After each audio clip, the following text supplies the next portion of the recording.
It was a dark, rainy autumn night where the wind howled through the trees, causing the branches to clash against each other in an ominous ballet. Lisa, a 25-year-old girl, lived in an isolated house in the middle of the forest, far from the hustle and bustle of the city. She enjoyed the solitude and silence that nature provided, but tonight would be different. Lisa was lying on her bed, staring at the ceiling as the rain hammered against the window. She had difficulty falling asleep, and her mind was restless with thoughts that insisted on not leaving her alone. Her only companion was her cell phone, which was next to her on the nightstand. As the clock struck midnight, the silence in the room was broken by the high-pitched sound of the telephone. Lisa sat up in bed, surprised to receive a call at this time of night. She picked up her cell phone and saw on the display that it was an unknown number. With a feeling of apprehension, she answered. "Hello?" Lisa said, her voice revealing her nervousness.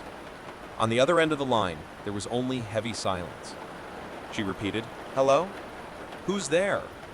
Still without an answer, Lisa began to feel a shiver run down her spine. She looked at her cell phone's display to make sure the call was active, and it was. It seemed like someone was listening, but she refused to respond. Then finally, after a long moment of silence, Lisa heard a faint, unintelligible whisper. It was as if someone was trying to speak to her from a very distant distance. She leaned closer to the phone, trying to understand what was going on.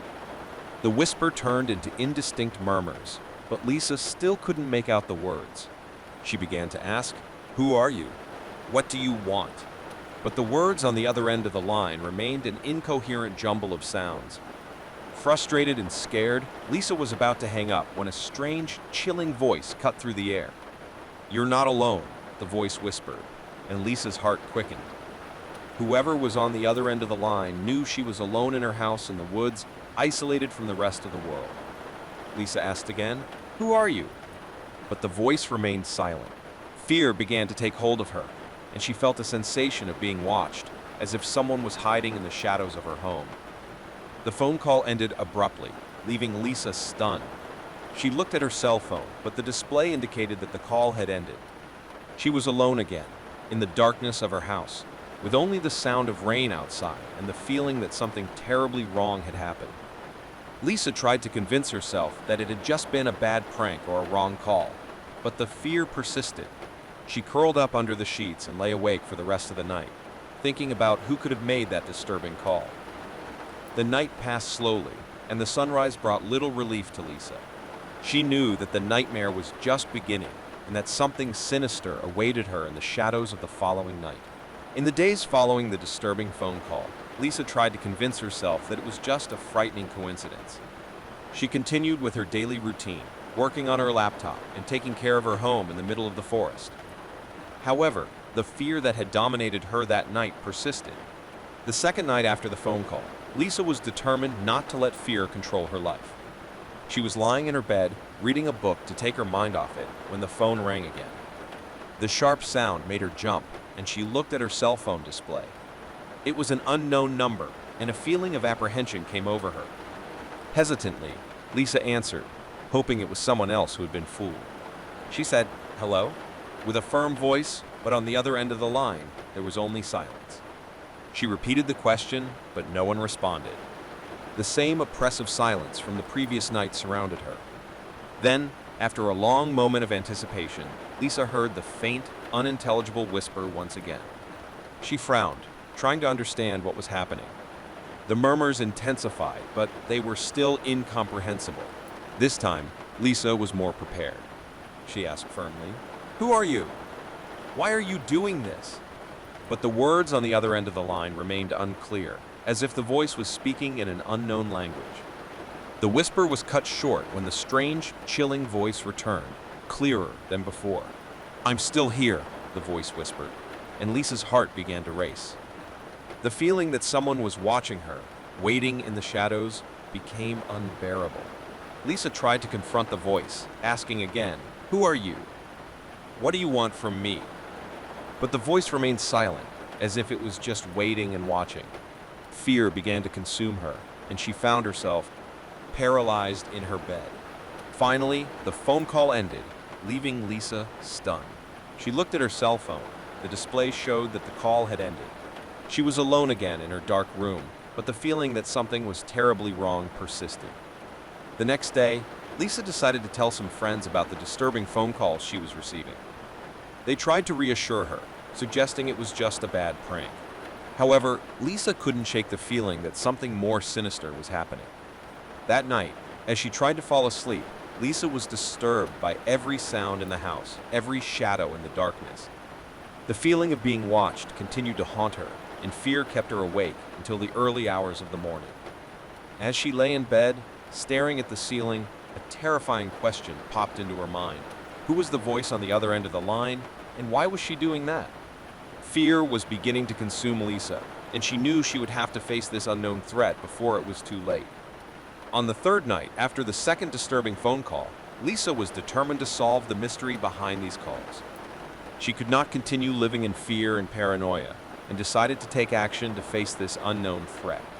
Before going to bed, Lisa made a call to the local police to report the disturbing phone calls she had been receiving. She explained the situation and asked for help in tracing the origin of the calls. The police promised to investigate and arrange a trace of the unknown number. However, Lisa was still apprehensive. She couldn't shake the feeling that something sinister was watching her from the shadows. Every night before bed, she checked all the doors and windows in her house, making sure they were locked. On the third night, as she was trying to sleep, Lisa was awakened by a strange sound coming from downstairs. She sat on the bed, listening intently. It sounded like shuffling footsteps, as if someone was moving slowly through the house. With her heart pounding, Lisa cautiously walked down the stairs. She held a piece of wood as a makeshift weapon. The house was dark and silent. Only the dim light of the moon illuminated the room, revealing mysterious shadows. As she walked through the living room, Lisa heard the sound again. It was like a distant, barely audible whisper, echoing off the walls. She followed the sound to the kitchen, where it seemed to be louder. In the kitchen, Lisa stopped and listened intently. The whispering turned into indistinct murmurs, as if someone was trying to talk to her. It was a low, hissing voice, but Lisa still couldn't make out the words. She felt a shiver run down her spine and asked, her voice trembling. But she got no response. The whispering continued, becoming more intense and disturbing with each passing second. Suddenly, Lisa saw a shadow move in the corner of the room. She turned sharply, pointing the piece of wood toward the shadow, but there was nothing there. The feeling that something was hiding in the shadows made her shiver with apprehension. Lisa began to slowly back away towards the kitchen door, still holding the piece of wood tightly. The whispering continued, and she felt as if she were surrounded by an invisible, threatening presence. It was then that, suddenly, the moonlight that illuminated the room flickered and went out. Lisa was in total darkness, and the whispering around her seemed to intensify. She felt a cold, invisible hand touch her shoulder, and a chill ran through her entire body. Panicking, Lisa ran toward the front door, using the piece of wood to orient herself in the dark. She was determined to get out of the house and call for help, but before she could reach the door, something caught up with her. Lisa was about to open the front door and escape the darkness that surrounded her when something caught up with her. A cold, invisible hand grabbed her wrist, preventing her from leaving. She let out a scream of terror, her heart hammering in her chest. In the darkness, Lisa couldn't see who or what was holding her, but she could feel its presence. It was as if an evil shadow had enveloped her, and she struggled frantically, trying to free herself from the icy grip. The strange, hissing voice, the same one she had heard in the disturbing phone calls, began to whisper in her ear. "You can't escape me," the voice said, sending shivers down Lisa's spine. It was a disembodied voice, coming from an invisible presence. Lisa continued to struggle against the hand holding her, but it was useless. The shadow held her in its icy grip. She knew she needed to do something quickly to get rid of this supernatural threat. With one last effort, Lisa used all her strength to free herself from the invisible hand that held her. She stumbled back and ran towards the door without looking back. Darkness enveloped her, but she could feel the malevolent gaze upon her.